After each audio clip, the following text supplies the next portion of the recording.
Gets in the studio, if you're just tuning in with me this morning, is the music director of the Winnipeg Symphony Orchestra, Daniel Raiskin. He's my co-host for the whole hour, and we're talking about their upcoming concert this weekend. So we're going to move on from the Frank Bridge. And first of all, before we talk about the Brittain piece, tell us, Tasman Little is going to be featured on the violin on this particular piece, the Violin Concerto by Brittain. Well, she's a renowned British violinist, and interesting thing that I've never worked with her before, but as a funny story, curious story connected to that, that's why I'm very much looking forward to meeting her in person and work with her, is that, I didn't keep it a secret. I was an instrumentalist myself and was a violist, and we even, I think, played one of my recordings last time I was here, and one of the things that I played more often than less, end of 90s and throughout the beginning of 2000 years, was an incredible double concerto by Benjamin Britten, which was discovered very late and much after his death, and first performed in 1997. And the very first performance of the work in London at Royal Albert Hall was actually starring Tasman Little as a soloist on the violin, and a month later I played the German premiere. Mm-hmm. So I went to London to hear that performance with her, and that was actually the only time I saw her live and heard her live. I have many of her recordings, mm-hmm. and I remember this concert very well. So basically more than 20 years from then, I'm welcoming her as music director of WSO cool, on our stage to play Brittain. That's right. So that's, life is full of coincidence, and I'm very much looking forward. I mean, she has very, very strong footing in music by English composers. Her recordings of Brittain and works and Walton are wonderful, and so I'm sure she will bring lots of personal expertise and experience with this music too. Tell us about the Brittain Violin Concerto. Well, it's a very special piece. I consider this to be one of the best written 20th century concertos, and not only because Brittain was wonderfully prolific in his instrumental music, he himself being also a viola player from a very young age and knowing the instrument very well, but also because the language is so gripping, and it has such confessionate and also condemning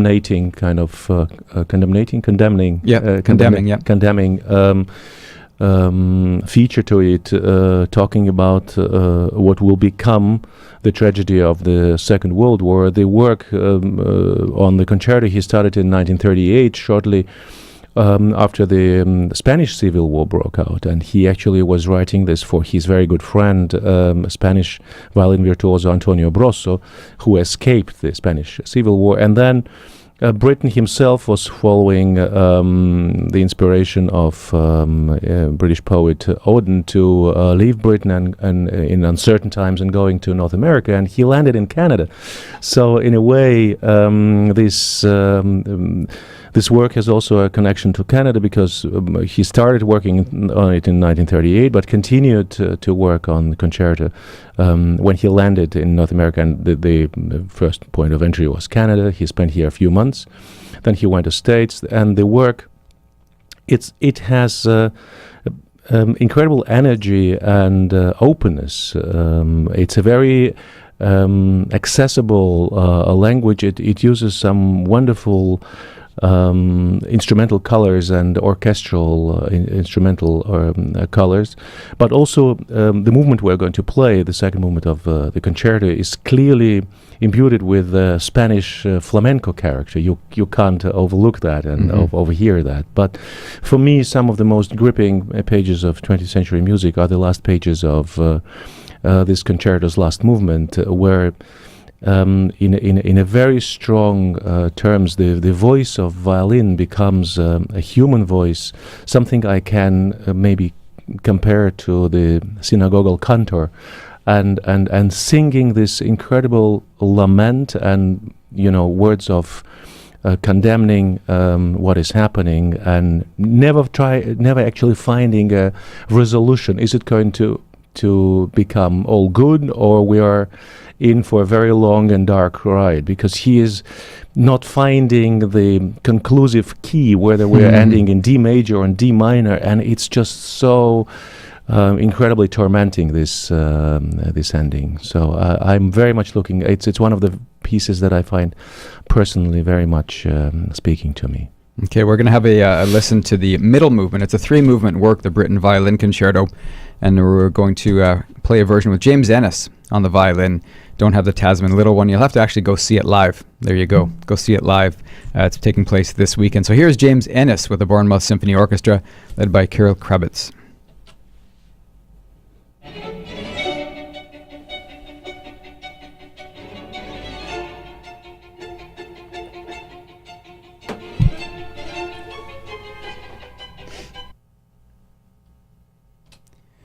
The Britten Violin Concerto, the second movement of the work, featuring James Ennis on the violin with the Bournemouth Symphony Orchestra and conductor Kirill Krabitz, takes us down to 8:31. You're listening to Morning Light here on Winnipeg's Classic 107. My name is Michael Walsh, your host. Thanks for tuning in this morning. My guest in the studio, and we'll have him back in again throughout this hour, is the WSO music director, Daniel Raiskin. We're playing music that's going to be performed by them this weekend, and we're getting some insight from him as well. Going to take a short break now, and when we come back, we'll continue with music of Ravel and Shostakovich. And my guest in the studio this morning is the conductor and music director, Daniel Raiskin. We're talking about the music. Before we get onto the Ravel, Daniel, tell us a bit about your impressions of Winnipeg. You're now here sort of full-time, and you've had a chance to experience some of the people and the culture. Tell us about your experiences. Oh, yeah. It's been a great ride so far, and working with the orchestra is wonderful. We have put on some great shows and really getting closer together in making a lot of wonderful music. But on top of all of that, work with the orchestra and work with donors and patrons, and lots of work done in planning for the future, and we have some really cool plans coming up.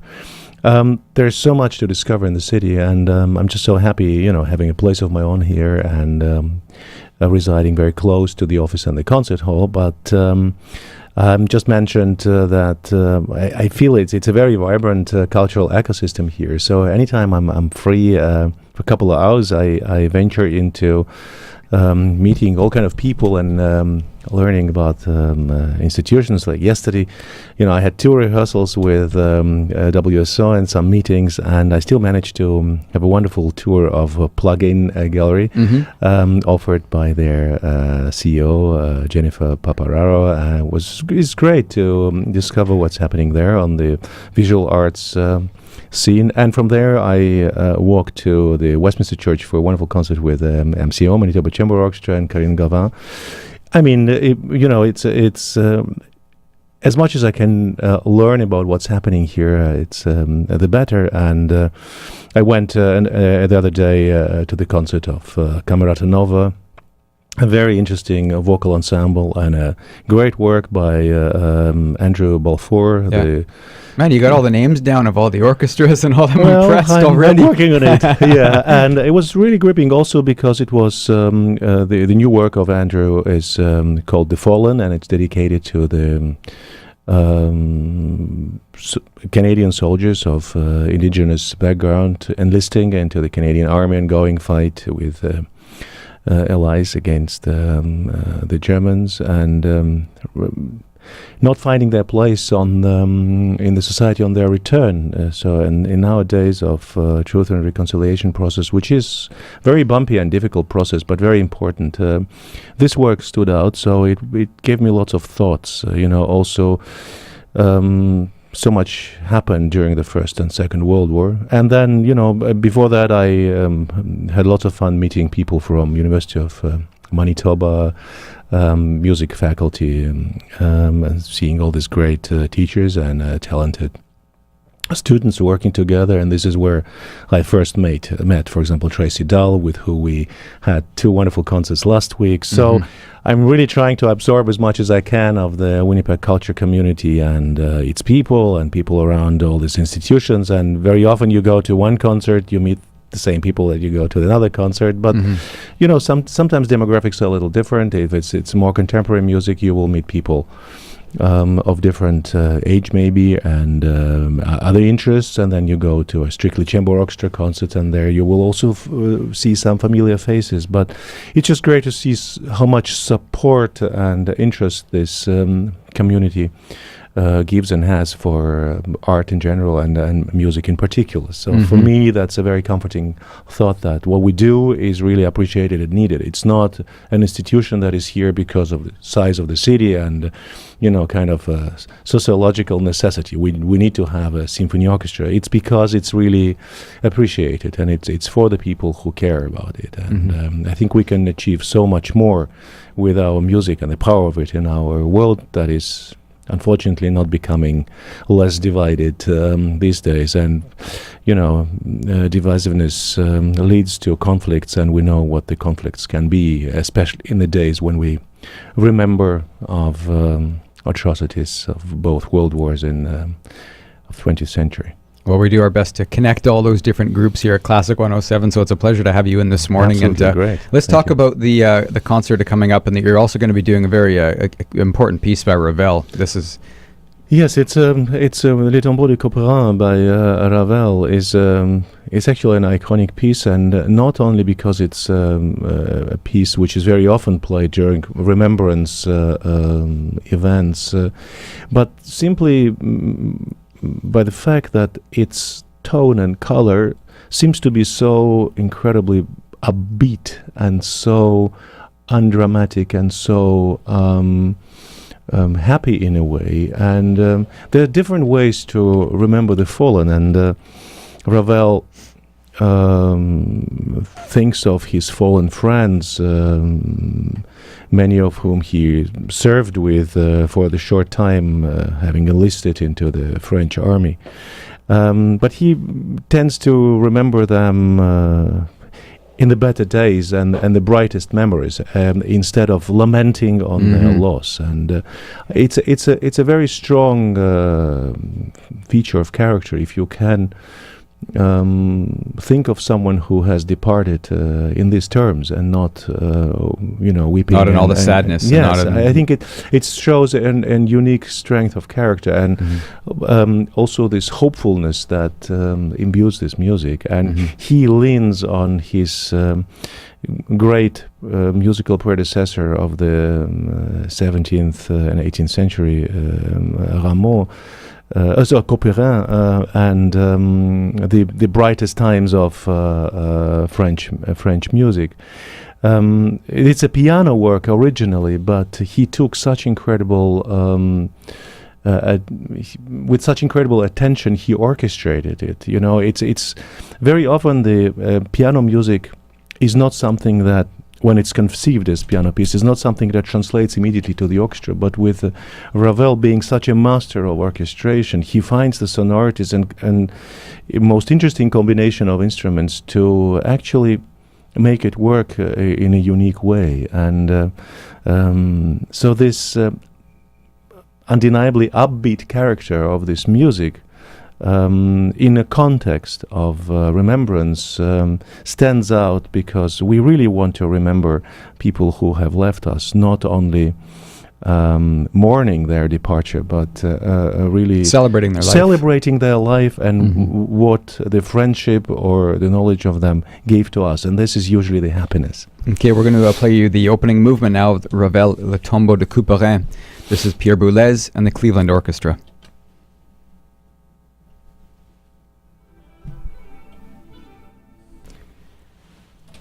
It's the opening movement of Ravel's Le Tombeau de Couperin, Pierre Boulez and the Cleveland Orchestra performing. And again, that's part of the concert happening this weekend with the WSO. Tasman Little's the featured violinist coming in as well. Go to wso.ca for more information and tickets. We're going to take one more quick break, and when we return, we'll talk some Shostakovich, and also we'll talk about Nimi Järvi as well. And welcome back to Morning Light on Classic 107. If you're just joining us, well, for the last hour, my guest in the studio has been the music director of the Winnipeg Symphony Orchestra, Daniel Raiskin, and we've been getting his insight about the music that's going to be performed this weekend, and also some little neat things about what he's been up to. He's been connecting with all the different chamber orchestras, the choirs, and people around town. So he's already made quite a name for himself and been getting stellar reviews across the board for the concert. So you don't want to miss the one coming up this weekend. They're also going to be doing Shostakovich. So Daniel, let's talk about the Shostakovich Symphony No. 9. Well, generally, music by Shostakovich is something that I connect on a DNA kind of level because I was born in Leningrad and St. Petersburg and into a musical family. In the city of Shostakovich, I grew up on the left balcony of the Philharmonic that bears his name, and Shostakovich came into my family with my father 7 years of age, being present at the very, very first performance of iconic 7th Symphony, Leningrad Symphony. And that's one of the two great war symphonies of Shostakovich, number 7 and number 8. And number 9 was supposed to surpass by its grandness the previous two, because it must have been the symphony of great victory, led by father and leader of all the people, Joseph Stalin. That's how they looked at him in Soviet Union that time after this great sacrificial war. But the relationship of Shostakovich and the Stalin and the communist rulers was very, very complicated, and Shostakovich was always rightly called an inner dissident. And so instead of writing this ode to great leader Stalin, who won this great war, he writes a 5-movement symphony, which in length is shorter than the first movement of his 4th symphony altogether. And it's a kind of thumb on the nose, I think you call it, gesture.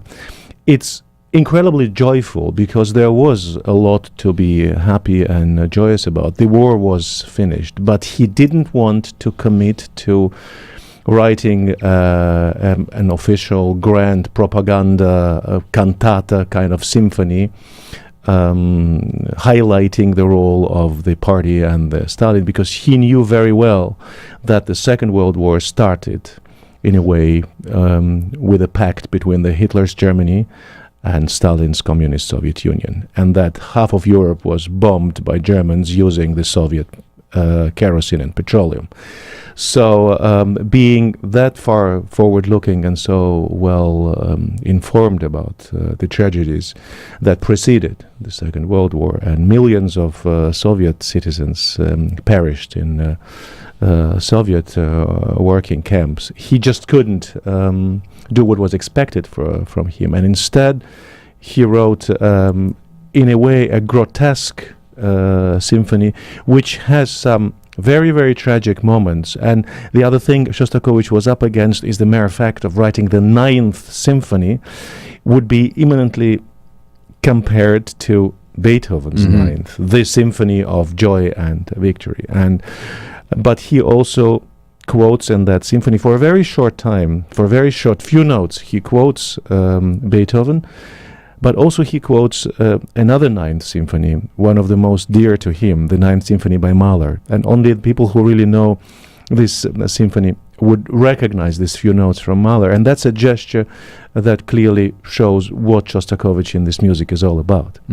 But all these hidden agendas you don't really have in the movements we're going to play, and we wanted to offer the first movement and the last movement of the symphony that are really bursting with joy and sometimes also kind of a circus music, but also it has this absurdism kind of. Yesterday in the rehearsal with the orchestra, I said, think of it as a Fellini movies, film music, something which is, twisted playful and turn around, playful, but always has this kind of absurdity to it. Something from, Picasso and Dali, where forms are completely, asymmetrical and unrealistic. And he is a master of that gestures in his music. So that's the Shostakovich Symphony Number 9. I'm going to play a version, actually, with just briefly. We just got a minute or so. Scottish National Orchestra conductor here is Niemi Järvi. You have a connection with Niemi Järvi. Yes, Niemi Järvi is one of the people that played a crucial role in my life, at least in terms of taking the decision to becoming a conductor. And some of my first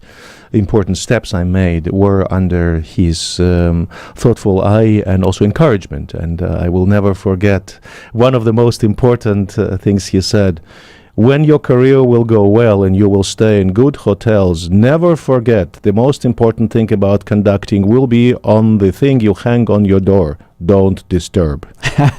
So this goes with me every time. So you really have to, the musicians, the guys and ladies that are playing, and you need to give them space to be the best they can. So this don't disturb is very often there. Just let people play, enable it, and guide them and excite them with your ideas, but never give them the room.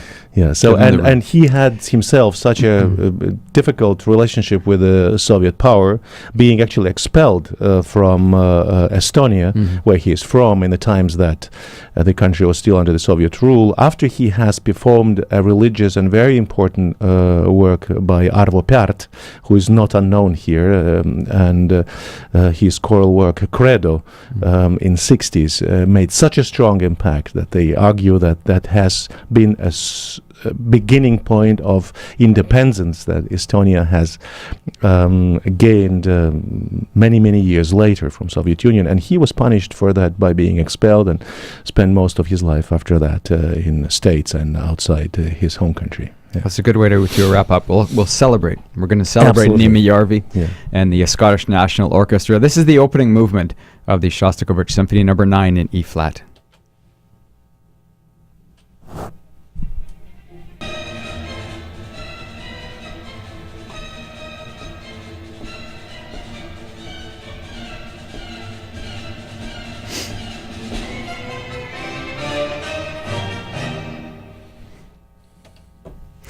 Niemi Järvi and the Scottish National Orchestra with the opening movement of the Shostakovich Symphony No. 9 in E flat, and that is one of the works. You'll hear the whole thing. It's a 5-movement work coming up this weekend with the Winnipeg Symphony Orchestra. Go to wso.ca for information and tickets, and it's a concert called In Remembrance, music of Ravel, Britten, Shostakovich, and Frank Bridge as well. Well, Daniel, it's a pleasure to have you here, man. Thank you very much for having me here. Really, I'd love to have you back again. We'll do this more often because you give us such great insight. With and you're pleasure. So well spoken about the pieces of music, and I love to hear about your history and your connection with the music as well. So, well, this is something I always try to reflect in whatever I'm conducting, because there must be a story, and if you have a story to tell, then it works strongly. Well, I love your stories, so thank you. Again, pleasure to have Daniel Raiskin, the music director of the Winnipeg Symphony Orchestra.